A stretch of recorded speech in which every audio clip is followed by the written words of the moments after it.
지난 4년 동안 저희 공동체를 인도하시고 세일을 행하신 하나님께 먼저 우리가 감사와 큰 함성을 좀 올려드렸으면 좋겠습니다. 할렐루야.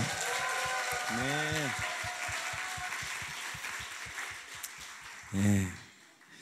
저희가 어떻게 예배하다 보니까 여기까지 온 것 같아요. 뭐 어떻게 왔는지도 모르겠고 또 어떻게 가야 될지도 모르겠지만 오늘 찬양하면서 들었던 마음은 그래 또 예배하자, 그런 마음이 들었습니다. 오늘은 저희 설립 4주년 감사 예배로 드리고 있습니다. 한 번도 저희가 설립 감사를 드린 적이 없는데 좀 너무했다 싶었어요. 제 마음속에 하나님께서 좋은 교회를 주셨는데 그것으로 인해서 주님께 좀 감사한 시간이 없었구나라는 마음이 있었습니다. 오늘 우리가 함께 공동체로 또 감사하는 시간을 갖습니다. 그리고 오늘은 또 하나의 성령 강림 주일입니다. 뭐라고요? 성령 강림 주일. 이것은 매우 중요한 의미가 있습니다. 오늘 우리가 읽은 사도행전 2장은 그 성령 강림 주일 오순절에 일어났던 매우 중요한 사건을 우리에게 이야기하고 있습니다. 오늘은 그 사건을 통해서 하늘마음교회를 향하신 또 하나님의 마음을 함께 나누기 원합니다. 이 오순절날 성령 강림으로 인해서 신약 개념의 교회가 생겨났죠. 그리고 이방인 선교가 시작이 됐습니다. 그래서 교회의 시작은 무엇이냐면 성령께서 임재하시는 것으로 시작이 되었습니다. 예수님께서 성령님께서 오실 거라고 말씀하셨고 또 제자들에게 뭐라고 말씀하셨어요? 이것을 믿고 기다리라고 말씀하셨어요. 그래서 500여 명의 성도들이 마가의 다락방에 모여서 기도를 하기 시작합니다. 약 50여일이 지났는데 그 중에 몇 명이 빠져나갔습니까?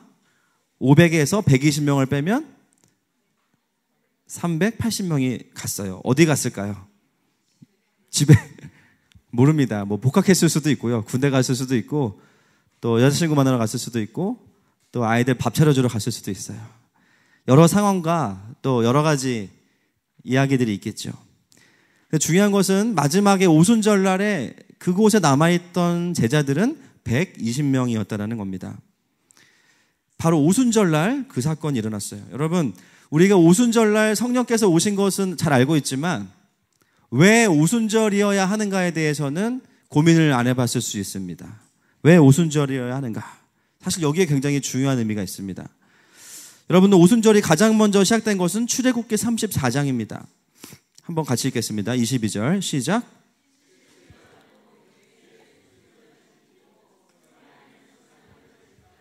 신명기 16장 10절 말씀도 읽겠습니다. 내 하나님 여호와 앞에 77절을 지키되 내 하나님 여호와께서 내게 복을 주신 대로 내 힘을 헤아려 자원하는 예물을 드리고. 아멘. 원래 오순절은 77절이라고 해서 보리를 수확하고 나서 첫 열매를 주님께 드리는 감사의 고백을 하는 절기입니다. 그래서 이스라엘이 출애굽을 한 이후에 이 절기들을 지키기 시작했고 중요한 것은 그 다음이에요. 처음으로 이 77절을 지킬 때 이스라엘에게 어떤 일이 있었는가? 출애굽기 19장 1절 말씀 같이 읽겠습니다. 시작. 이스라엘 자손이 애굽 땅에서 나올 때부터. 아멘. 처음 오순절 날 신약에서 오순절이라고 하지만 그때 당시에는 77절이죠. 어떤 일이 있었습니까? 시내산에서 모세가 무엇을 받아요? 그렇죠. 우리가 토라라고도 하는데 율법을 딱 받아요. 처음 77절이 딱 왔을 때. 그래서 하나님께서 그 10계명을 돌판에 새겨주시면서 이스라엘에게 19장 이후에 보면 많은 것들을 말씀하시는데 그 대부분의 내용이 뭡니까? 성막을 만드는 거예요. 그래서 하나님의 말씀을 받아서 언약궤에 집어넣고 그것을 어디에 집어넣습니까? 성막의 가장 깊은 곳 어디? 지성소에다가 탁 언약을 집어넣으면 그 지성소 위에 있는 시운소 그리고 성막 위에 하나님께서 구름 기둥과 불 기둥으로 임재하셔서 하나님의 백성들을 다스리십니다. 할렐루야. 첫 번째 오순절의 결과로 무엇이 생겼습니까? 성막이 생겼어요. 그렇죠? 그리고 이 성막은 구약 내내 어떻게 돼요?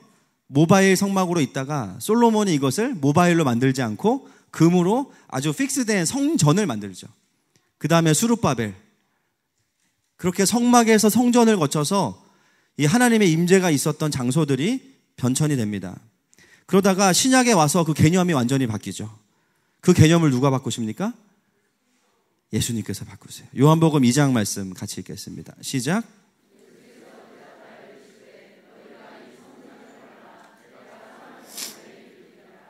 유대인들이 이르되 이 성전은 46년 동안의 지었건을 내가 3일 동안에 일으키겠느냐 하더라. 그러나 예수는 성전된 자기 육체를 가리켜 말씀하신 것이라. 아멘. 자, 누가 성전이라고 말씀하십니까? 예수님께서 성전이라고 말씀하세요. 여러분, 성막이나 건물이 성전이 아니라 예수님은 자신이 성전이다 이렇게 말씀하십니다. 왜냐하면 예수님 안에 말씀이 다 들어있고 예수님 안에 하나님의 영이 성령께서 충만하게 임재하시기 때문에 그분이 성전이라고 말씀하시는 거죠.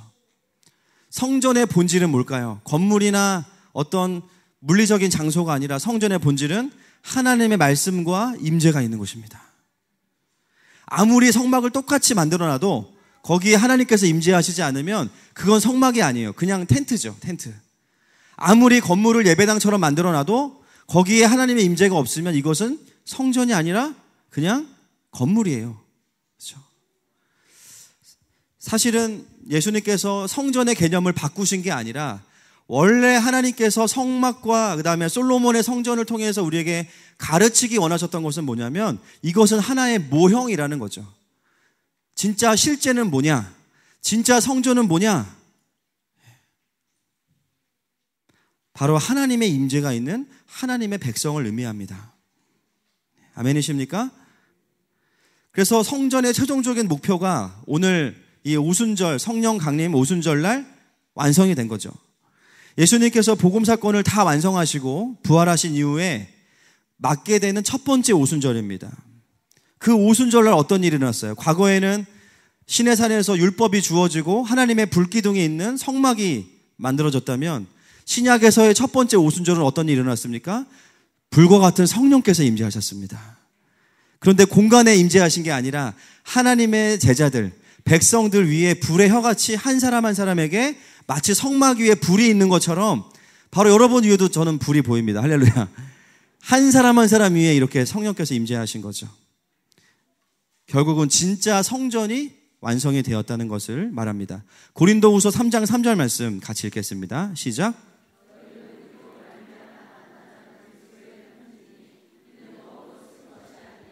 오직 살아계신 하나님의 영으로 쓴 것이며 또 돌판에 쓴 것이 아니요. 아멘.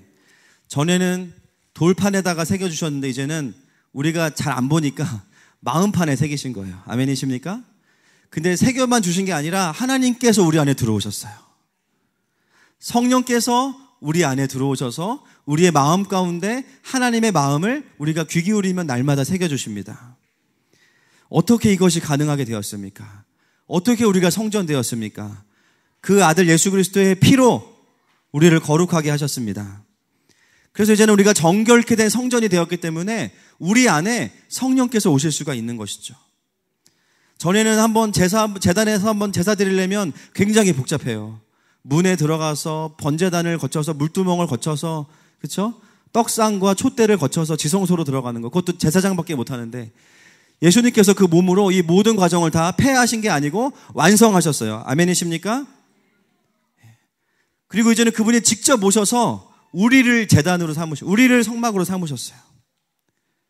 그러므로 교회는 마가의 다락이나 아니면 마가의 집이 아니라 교회는 누구입니까? 120명의 제자들의 교회가 된 것이죠. 바로 오순절 날이 이름에 라는 요 짧은 단어 안에 들어있는 의미가 바로 이런 것입니다. 구약의 폐지가 아니라 구약의 완성으로서 탄생된 것은 바로 본질적인 성전, 교회라는 것이죠.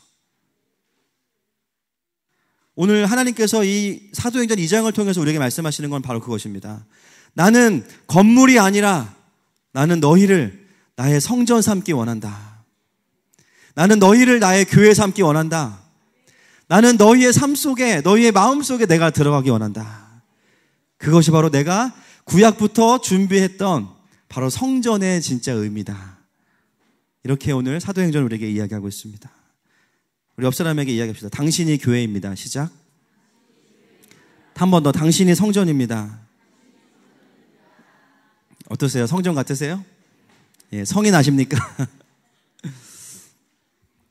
그래서 교회의 본질은 성령께서 임재하시는 그 사람.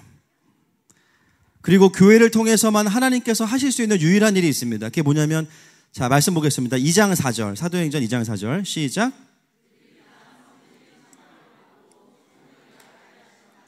다른 언어들로 말하기를 시작하니라. 아멘. 자, 성령께서 임하시는 과정을 우리가 한번 다시 볼 텐데요.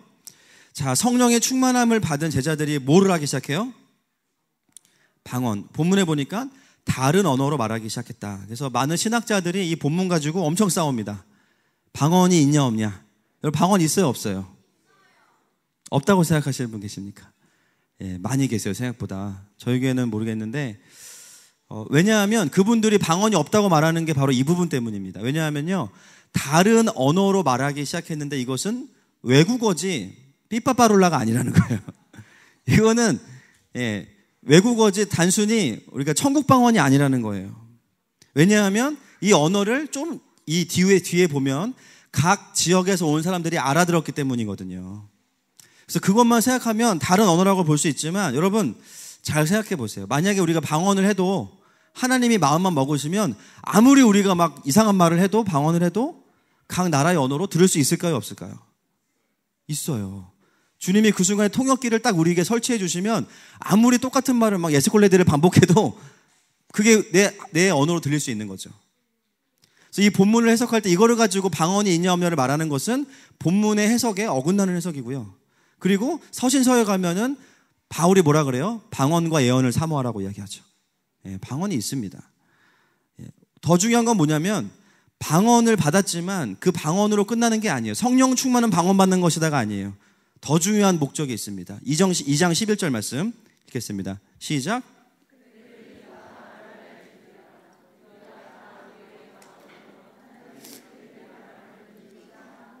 아멘. 더 중요한 게 뭐예요? 하나님의 큰일. 그게 뭘까요? 하나님의 큰일. 야, 우리가 이제 은혜 받았고 성령 받았으니까 2만 명 모이는 대형교회 만들자. 아니면 야, 이제 우리가 한번 기독교 단체를 만들자, 뭐 이런 걸까요? 아니죠. 사도행전을 읽어보세요. 2장부터 나오는 게 뭐냐면 베드로의 설교입니다. 그 베드로의 설교가 하나님의 큰일이에요. 베드로의 설교는 뭡니까? 구약부터 신약까지를 예수 그리스도의 십자가의 복음으로 완전히 관통하고 있습니다. 할렐루야. 베드로는 제가 알기로 신학교 안 나왔습니다. 유학 갔다 오지 않았어요. 그리고 이렇게 성경을 조리 있게 풀 수 있는 사람이 아니었어요. 그런데 어떻게 그가 구약과 신약을 완전히 예수님으로 관통하는, 복음을 선포하는 설교자가 되었을까요? 바로 그가 성전되었기 때문입니다. 그 안에 성령께서 들어오셨기 때문이에요. 성령님은 그냥 닭살만 돋게 하시는 분이 아니에요. 할렐루야. 성령님은 그냥 감전만 일으키시는 분이 아니에요. 그분이 들어오실 때 하나님의 마음을 가지고 들어오십니다. 할렐루야. 성령께서 하나님이시기 때문에 성령님께서 우리 안에 들어오시면 말씀을 볼 수 있는 눈이 열리는 거예요. 더 열리시기를 축복합니다. 유대인이기 때문에 어렸을 때부터 알고 있던 구약이 이제는 예수님을 통해서 완전히 꿰뚫어지기 시작한 거예요. 아, 구약이 그런 의미구나. 파편적으로 알고 있던 수많은 성경의 지식들이 예수 그리스도라는 한 가지의 주제로 꿰뚫어지면서 자기도 모르게 성령 충만하게 설교하니까 하루에 3,000명이 예수님께 돌아왔습니다. 그러므로 하나님의 큰일은 무엇이냐? 예수님의 십자가 복음과 그리고 확장되어지고 있는 하나님 나라의 역사. 이것이 하나님의 큰일이에요. 성령 받은 사람은 방언도 하지만 방언으로 끝나는 게 아니에요. 진짜 성령 받은 사람들은 예수 그리스도의 십자가의 복음을 경험합니다. 그리고 하나님의 큰일을 이야기하게 되는 것입니다. 아멘이십니까? 여러분, 방언도 하시기를 축복합니다. 그러나 우리의 결론은 뭐예요? 또박또박 예수 그리스도를 전하는 것이죠. 또박또박 하나님의 나라를 선포하는 것이죠. 또박또박 내 인생 속에서 일하고 계시는 그 하나님을 내 주변에 있는 사람들에게 이야기할 수 있는 것이어야 합니다. 나를 고치시고 나를 살리시고 나를 구원하신 하나님, 할렐루야. 오늘도 나의 삶을 인도하시고 계시는 그 하나님, 그 하나님을 이야기할 수 있는 것이 성령 받은 사람들이에요.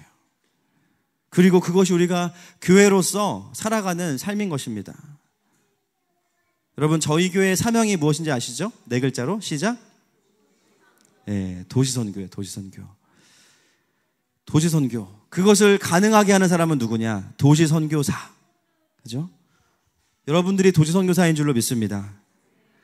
내 안에 하나님의 임재가 있고 하나님의 말씀이 충만해서 가는 곳마다 어둠을 몰아내고, 할렐루야, 영혼들을 구원하고 하나님을 대적하는 문화들을 하나님께서 원하시는 문화로 바꿔놓는 사람들, 그런 사람들이 바로 도시 선교사입니다.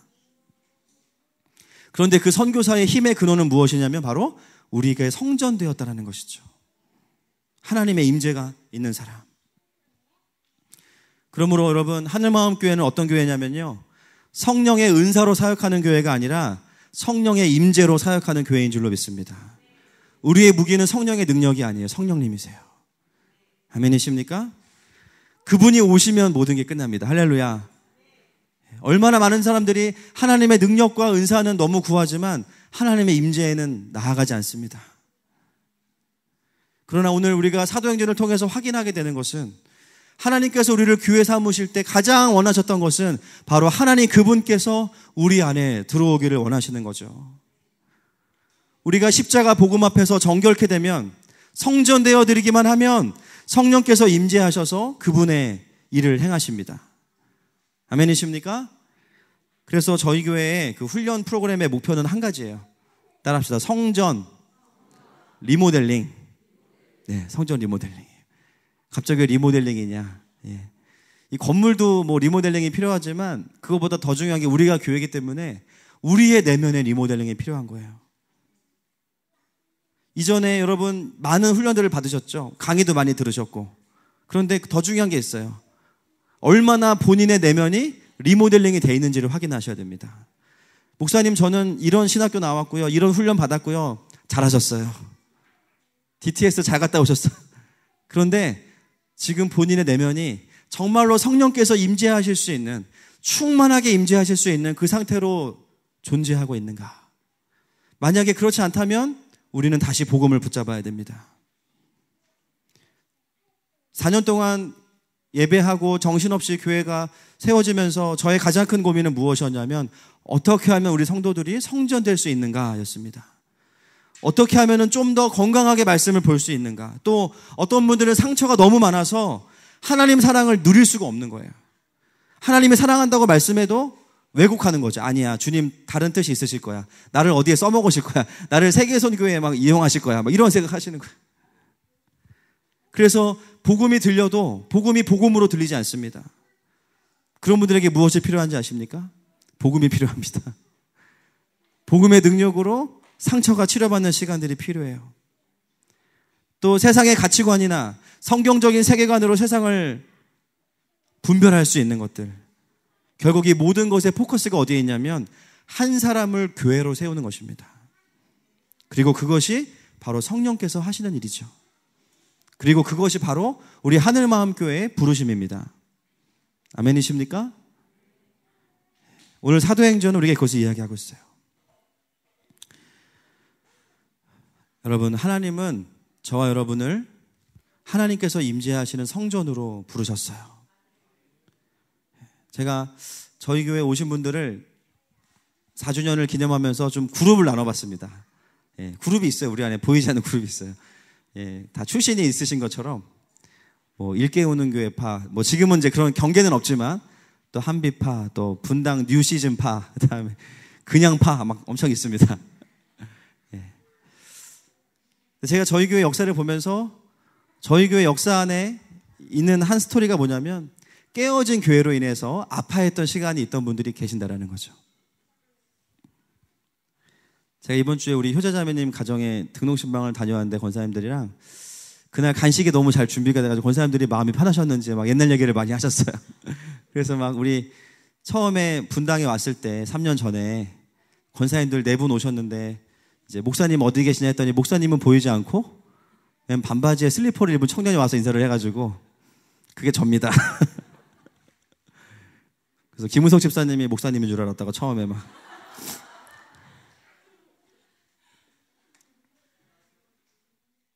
아무리 봐도 목사의 포스를 풍기는 사람이 아무도 없는 거죠. 예, 전략적이었습니다. 저는 첫 만남에 모든 기대치를 다 낮추고, 예, 그래서 뭘 해도 다 잘하는 걸로 보이시는 거예요. 예.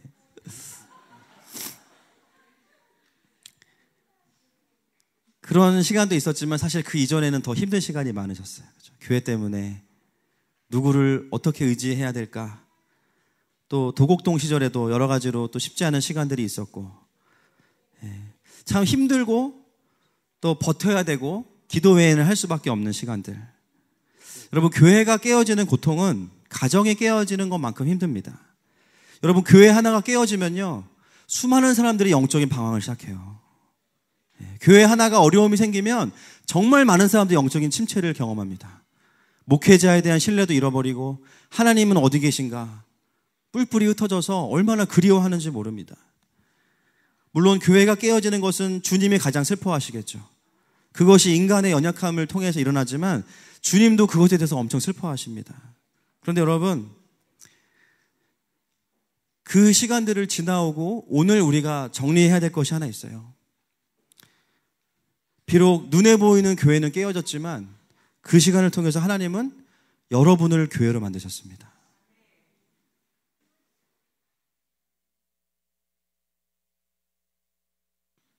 눈에 보이는 공동체는 잠시 깨어질 수 있지만 그러나 하나님은 그것을 실패로 사용하시지 않았어요. 그것을 통해서 하나님은 여러분을 진짜 교회로 만드셨어요. 영적인 지도자로부터 하나님을 보게 되고 다른 소망을 가질 수 없던 시간들 속에서 이제는 마가의 다락방을 만들기 시작한 거예요. 여러분, 마가의 다락방은 어떤 곳입니까? 하나님의 약속만 붙잡고 무작정 기다리는 곳이 바로 마가의 다락방이에요. 내 눈앞에는, 내 현실 속에는 어떤 변화도 보이지 않아요. 내가 기도한다고 해서 바뀔까? 전혀 바뀔 것 같지 않아요. 그런 현실에 내가 지지 않고 하나님의 약속을 붙잡고 하나님의 얼굴을 구하면서 주님이 약속을 신실하게 이루실 때까지 하나님 앞에 머물러 있는 곳이 바로 마가의 다락방입니다. 우리가 할 수 있는 건 한 가지밖에 없어요. 하나님의 신실하심을 붙잡는 거. 근데 여러분, 그 시간들이 바로 여러분을 진짜 교회로 만들었습니다. 그래서 이렇게 부족한 목사, 아마 여러분들이 그동안 같이 사역했던 어떤 목사님보다 제일 부족한 저랑 사역하시면서도 이렇게 행복해 하시는 것 같아요. 감사합니다. 축복합니다. 작은 일에 요동하지 않는 견고한 교회가 여러분들이 이미 되셨어요. 또 분당에 와서 하나님이 불러주신 많은 가족분들이 계시죠. 어떤 분들은 목사님 7번째 교회입니다. 목사님 8번째 교회입니다. 뭐 여러 과정들이 있으셨어요. 이전의 교회들도 너무 귀하고 각각의 부르심대로 여러분들을 성장시키는 데 저는 쓰임받았다고 생각합니다. 아멘이시죠? 여러분들이 거쳐오신 교회들을 축복합니다. 부흥하기를 축복합니다. 그런데 하나님께서 여러분을 하늘마을 교회로 마지막으로 부르신 것은 그것은 하늘마음 교회 잘 되라고 부르신 것보다는 여러분들을 더 견고한 교회로 세우시기 위해서 하나님께서 부르셨다고 저는 믿습니다. 저도 많이 도와주시지만 그러나 저는 여러분들이 더 교회가 되셨으면 좋겠어요. 어떤 분들은 삶이 깨어지고 아픔 가운데 한 번도 교회는 가본 적이 없는데 그런데 너무 마음에 상처가 많아서 오신 분들도 계세요. 그런데 여러분 돌아보면 그 상처와 깨어짐의 시간들이 여러분을 살아있는 교회로 만들어가고 있습니다. 그 상처 때문에 주님을 찾게 되고 그 외로움 때문에 내가 주님 앞에 나아가게 되는 거예요. 그 깨어지고 비어있는 마음을 성령께서 성전으로 채워주십니다. 그러면 여러분은 진짜 성전이 되시는 거예요. 처음 예수님을 믿은 분들, 오다 가다가 하늘마음교회 잘못 들어와가지고 예수님 영접하고, 그렇죠? 그때부터 주일날 빠지면 찝찝해. 여러분 다른 거 고민하실 필요가 없습니다. 여러분 복음의 능력과 회복을 경험하십시오. 그리고 여러분 바로 여러분들을 하나님께서 교회로 부르셨습니다. 내가 교회를 오래 다녔건 조금 다녔건 별로 중요하지 않습니다. 중요한 것은 지금 하나님께서 여러분들을 성전 삼으셨다는 게 더 중요합니다. 또 어떤 분들은 하늘마음교회를 오지만 큰 차도를 못 느끼겠습니다. 영적으로. 나는 모태신앙인데 여전히 모르겠습니다. 하나님의 임재를 누리고 싶습니다. 여러분 그런 분들은요 내 삶에 마가의 다락방에 있는지를 한번 돌아보세요. 이해되십니까? 저한테 와서 많은 분들이 하는 말 똑같아요. 목사님, 저 하나님 만나고 싶어요. 어떤 분도 저한테 와서 목사님, 너무 지옥 가고 싶은데 지옥 가는 방법 좀 가르쳐 주세요. 이런 분 아직 만나본 적이 없어요. 어디로 가야 지옥 가? 이런 분 없어요. 전부 다 저한테 오시면 뭐라 그러냐면 목사님, 저 하나님 만나고 싶어요. 저도 좀 주님 누리고 싶어요. 다 이렇게 얘기해요. 제가 신앙생활 올해 몇십 년째인데 주님을 못 경험했어요. 여러분, 저한테 와도 답은 없어요. 어디로 가셔야 되는지 아십니까? 마가의 다락방으로 가셔야 돼요. 하나님 만나고 싶다고 하는데 기도도 전혀 안 해요. 하나님 만나고 싶다고 하는데 말씀 앞에 나가질 않아요. 저는 그런 분들에게 말씀을 드립니다. 그것은 하나님을 만나고 싶지 않은 거라고 아직. 그냥 교회 오니까 다 하나님 만났다고 하니까 갑자기 잠깐 부러워서 나도 좀 주님 만나고 싶다고 얘기하지만 자신의 삶의 영역에 들어가면 전혀 하나님에 대한 갈증이 없고 갈망이 없어. 정말 하나님 만나고 싶은 사람들은요, 그렇지 않습니다. 예. 저도 하나님 만나고 싶어서 기도하면서 의자를 몇 개를 부셨어요. 안 만나 주시니까 막. 정말 하나님을 갈망하는 사람은 그냥 한번 너 좋은 옷 샀네, 나도 입고 싶어, 이런 수준으로 하나님 만나고 싶다고 말하지 않아요. 아직 덜 만나고 싶은 거죠. 집에 다락을 만들라는 말씀이 아니라 여러분의 신앙생활에 반드시 마가의 다락방이 있어야 됩니다. 주님, 제가 몇십 년 동안 신앙생활 했는데 아직도 이 모양 이 꼴이에요. 주님, 저 어떡하죠? 저 주님 앞에 엎드립니다. 주님 약속하셨잖아요. 성령을 보내주셨다고. 이미 이것은 사도행전 2장이면 이미 끝난 일인데 성령님께서 이미 오셨는데, 할렐루야. 그 성령님, 내가 성전된 것을 내가 느낄 수 있도록, 내가 누릴 수 있도록, 내 삶에 하나님의 나라가 있다는 걸 내가 알 수 있도록 주님, 내 삶에 좀 임재해 주세요. 이 마가의 다락방이 있어야 되는 거죠. 교회 예배와 훈련, 당연히 성실할 수밖에 없습니다. 여러분, 주님 만나러 우리가 소림사에 가진 않아요. 그렇죠? 주님 만나러 어디 가요? 내가 섬기는 교회 가는 거죠. 주님이 그래서 교회를 붙여주셨는데 그 모든 걸 다 제쳐두고 우리가 주님을 만날 수는 없는 것입니다. 개인적으로 하나님 앞에서 이 120명의 성도가 성령을 기다렸던 그 마음으로 겸손하게, 그리고 성실하게, 더 중요한 거, 주님이 나에게 오실 때까지 기다리는 겁니다. 예수님 올라가시면서 야, 오순절날 올 거야, 이렇게 말씀 안 하셨어요. 약속한 성령이 올 때까지 기도해라. 그래서 380명 떠난 겁니다. 만약에 몇 월 며칠 날 오겠다고 말씀을 하셨으면 어떻게 됐을까요? 자, 본인이 한번 스스로 나는 어떻게 했을까 생각해 보세요. 내가 6월 4일 날 1시 예배 때 완전히 임재할 거니까 그때까지 기도해라. 그러면 여기 계신 분들 중에 제가 봤을 때 저를 비롯한 한 90%는 다 오늘 오실 거예요. 그죠? 중간에 어디 갔다가 볼일 보고 12시 반쯤에 오셔서 불고기 드시고 예배 드리실 거예요. 왜 주님이 언제 오시겠다고 말씀 안 하셨을까요? 성령을 보내시겠다고. 과정을 보시는 거예요, 과정. 기약 없는 그 시간 속에서 네가 내 앞에 정직하게 머무를 수 있니? 나를 기다리는 것보다 더 중요하다고 느껴지는 수많은 우선순위들 속에서 그것들을 다 쳐내면서 네가 정말 내 앞에 머무를 수 있니? 조금 기도해보고 주님 왜 나 안 만나주시지가 아니라 정말 우리가 주님께서 나를 만나주실 때까지 정말 그것이 우리의 목표라면 그런 시간이 반드시 우리에게는 필요합니다. 아멘이십니까? 380명의 자리를 떠났다는 것은 그 자리를 지키는 게 어렵다라는 거예요. 우리 엄마 아빠들 예배드리다가 자리 지키는 게 얼마나 어려운 줄 아세요? 크게 울면 나가야 되고, 기저귀 갈아야 되면 나가야 되고, 우유 먹을 시간 되면 나가야 되고, 짜증 부리면 나가야 되고. 축복성 외에는 한 게 없어, 주일날 돌아보니까. 목사님 소리 지르는 것밖에 떠오르지가 않고 내용은 떠오르지 않아요. 그렇죠?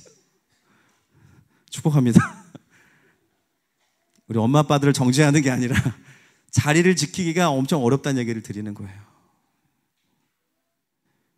내 삶은 여전히 380명과 같이 움직이면서 주님이 나 안 만나주신다고 말하는 것은 앞뒤가 맞지 않는 것이죠. 주님이 우리를 얼마나 만나기 원하시는데. 아멘이십니까?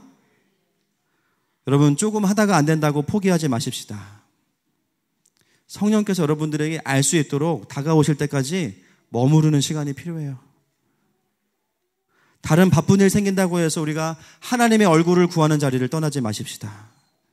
아멘이십니까? 이미 오신 성령님은 생각보다 빨리 우리를 다스리실 수 있습니다.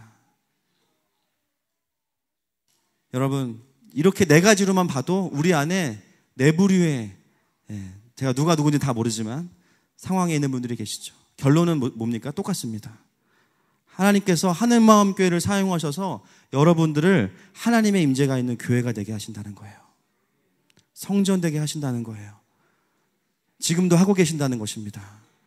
내가 정신 못 차리고 내가 마음 놓고 있어도 주님은 계속 기다리십니다. 아멘이십니까? 오늘 말씀을 보면서 재미난 부분은 마가의 다락방 공동체와 우리 교회는 그 평행이론이 있습니다. 비슷한 게 많아요. 마가의 다락방 공동체도 4년 됐어요. 거의 3년 반 넘었으니까 120명 모였죠. 우리 비슷합니다. 우리가 좀 더 많아. 애들까지 치면 우리가 이겼습니다. 할렐루야. 요즘같이 개척하면 안 된다고 하는 시기에 막 100명이 넘어간다? 예, 감사한 일이죠. 감사한 일이죠. 그런데 여러분, 우리는 감사가 우리의 최종이 아닙니다. 주님이 원하시는 데까지 가야 돼요. 그게 무엇입니까? 다락방 공동체, 마가의 다락방 공동체가 120명이 모여서 기쁜 게 아니라, 120명이 살아남아서 기쁜 게 아니라 성령께서 오셔서 그 한 사람 한 사람이 교회가 돼서 하나님 나라의 큰일을 말하는 교회가 된 거예요. 여러분, 우리의 부르심도 동일합니다. 4년 동안의 감사의 일을 디딤돌 삼아서 우리가 가야 될 방향은 뭐냐면 저와 여러분 각자가 진짜 교회가 되는 것입니다. 우리 성도들 한 사람 한 사람이 하나님의 임재를 누리고, 전에는 누려보지 못한 그 하나님의 임재를 누리고, 그리고 복음의 능력을 경험하고, 그리고 내가 가 있는 모든 곳에 하나님의 큰일을 말할 수 있는 사람이 되기를 축복합니다. 여러분, 이것은 노력한다고 되지 않아요. 성전은 노력해서 된 게 아니에요. 주님이 임재하셔서 된 거지. 여러분들 안에 하나님의 임재가 있으면 교회를 처음 왔건 두 번 왔건 아무 상관없어요. 하나님의 임재가 있는 사람들은요, 설교 중에 설교가 다 뭔지 이해가 되지 않아도 자기 느낌이 오는 거죠. 성령께서 계시니까. 할렐루야. 하나님의 임재가 있는 사람들은 어디를 가든지 간에 자기가 의도하지 않게 주님의 일하심을 보게 돼요. 그래서 그 일 속에 있는 내가 놀라는 거죠. 와, 주님 대단하시다. 어떻게 이런 일을 또 하시지? 그 삶에 늘 놀라움이 있는 거예요. 우연한 기회를 통해서 하나님의 마음을 알게 하시고 하나님이 내 삶을 인도하신다는 것을 알게 하십니다. 그게 바로 우리가 교회, 도시 선교사로 살아가는 삶인 줄로 믿습니다. 그 유일한 방법은 성령의 임재를 회복하는 것이죠. 지난 4년을 돌아보면서 정말 많은 응답과 축복과 회복이 있었어요. 그리고 갈등도 있었어요. 그렇죠? 이것도 인정할 거 인정해야 되니까. 또 미성숙함도 많이 일어났었어요. 그렇죠. 그러나 그 모든 것을 뛰어넘는 하나님의 은혜와 인도하심이 있었습니다. 그리고 또 여러분들이 공동체를 사랑해서 곳곳에서 섬겨주셨던 많은 분들의 섬김과 헌신이 있으셨습니다. 그런데요, 가장 중요한 것은 그 4년을 돌아보니까 주님이 우리를 더 깊은 성전 삼아 주셨다는 것입니다. 저는 하늘마음교회가 전통이 쌓여가는 것도 감사하지만, 그러나 계속해서 이런 한 사람을 교회로 만드는 교회, 성전을 출산해내는 성전, 할렐루야. 어떤 사람이 오든지 간에 그 사람을 하나님의 임재가 있는 교회로 만들어주는 교회, 그런 교회로 되기를 축복하고 그런 교회인 줄로 믿습니다. 그래서 저는 너무 기대가 되는 게 지난 4년보다 앞으로의 4년이 너무 기대가 돼요. 지금 이 정도면 뭐, 그죠? 여기 있는 분들은 두말하지 않을 필요 없고 하나님께서 또 많은 분들을 교회로 부르실 거 아닙니까? 그럼 그들의 삶에 하나님의 나라가 임재하시겠죠. 우리의 다음 세대, 우리 아이들은 아빠, 엄마를 종교인으로 배우지 않고 성전으로 보게 될 겁니다. 할렐루야. 아, 아빠의 삶에 하나님의 임재가 있는 건 저런 거구나. 엄마의 삶에 하나님의 임재가 있는 건 저런 거구나. 그 영적인 분위기 속에서 우리 아이들이 자라기 시작하는 거예요. 성령께서 우리의 내면의 상처들을 더 많이 회복시켜 주실 겁니다. 왜냐하면 성전이 깨끗해야 되기 때문이에요. 예배가 거듭될수록 그 임재가 더욱 강력해지고 충만해질 것입니다. 그렇게 경험하고 변화받는 여러분들이 교회가 돼서 세상을 향해서 또 나아가게 되겠죠.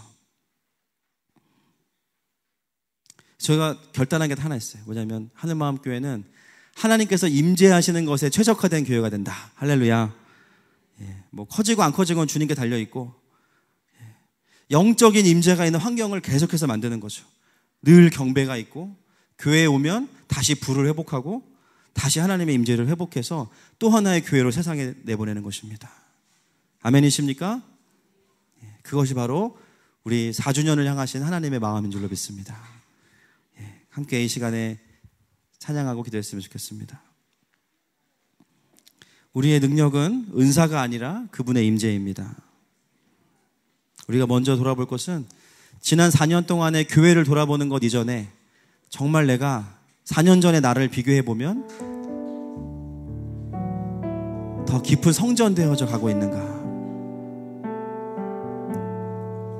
여전히 그 자리에 있다면 여러분에게는 마가의 다락방이 필요합니다. 내 인생을 돌아보면 깨어지고 때로는 교회로 인해서 실망했던, 그러나 오늘 돌아보니까 그 시간도 하나님께서 나를 교회 만드시기 위해서 만든 시간입니다. 함께 고백하십시다.